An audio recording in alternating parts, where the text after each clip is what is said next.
Benessere Bio è una fiera dove ci sono tutta una serie di realtà, sia culinarie che diciamo di cura della persona, che riguardano appunto un mondo che stiamo riscoprendo, quindi dalle radici, la filiera piuttosto alimentare, piuttosto che questo benessere psicologico che è molto importante per un benessere generale, ecco. Quest'anno ci sono tanti laboratori che riguardano un po' tutte le arti, potranno cimentarsi i nostri visitatori solo con la prenotazione, quindi non ci sono passi particolari da dover affrontare e potranno fare la pasta piuttosto che utilizzare l'argilla o l'elné, ci sono tante cose interessanti, anche per quanto riguarda la cucina. Chi vuole bio pretende bio, vuole bio e vorrà sempre bio. Cioè difficilmente si allontana da questo settore, proprio perché piace la filiera, piace il prodotto e sa che cosa sta mangiando in maniera soddisfacente.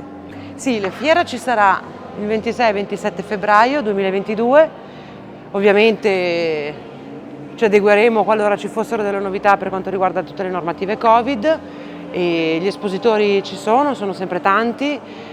Quest'anno abbiamo dovuto fare una cernita particolare ulteriore proprio per le normative Covid che prevedevano i distanziamenti piuttosto che tutta una serie di normative che fanno sì di avere un ambiente sereno, comunque divertente.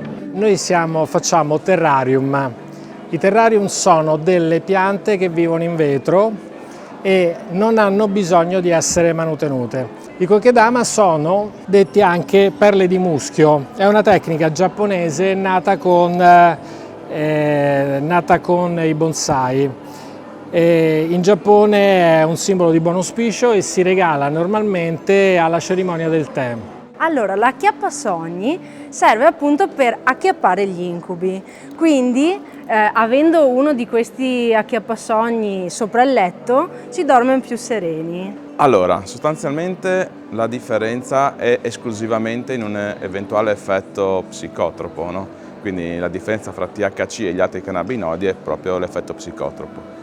In realtà entrambi, come il nostro cannabidiolo, può essere usato per diverse situazioni, diverse cose. Adesso mi hai fatto la domanda sui cannabinoidi, quindi si va a dire che il CBD viene usato per fare gli oli fitoterapici, per l'ansia, lo stress, l'insonnia, viene usato per fare quella che si chiama la cannabis light, che dà un senso comunque di sollievo, di relax fisico, mentale.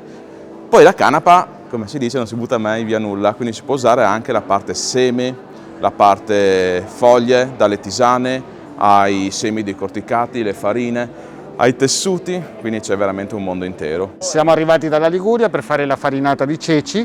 La farinata di ceci è una pietanza dalle tradizioni molto antiche. La particolarità è che è un cibo sanissimo, qua è solo farina di ceci, olio, acqua e sale, viene tutto cotto al forno.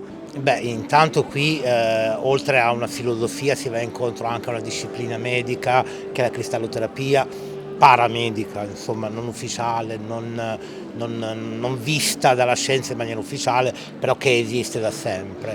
A parte questo ovviamente c'è tutto quello che è, in questo banco c'è tutto quello che è un approccio filosofico-culturale legato al benessere della mente, che ovviamente si ripercuote in forma positiva sul corpo, quindi è una conseguenza. L'aspetto fisico fondamentalmente nelle filosofie esoteriche o comunque nelle filosofie orientali non viene visto in forma dicotomica rispetto a quello che è un benessere mentale, quindi non ci può essere uno senza l'altro e a precipitarsi c'è quello fisico, cioè quindi prima si parte da un benessere filosofico, spirituale, emotivo, mentale e poi dopo ovviamente si pensa alla cura del corpo.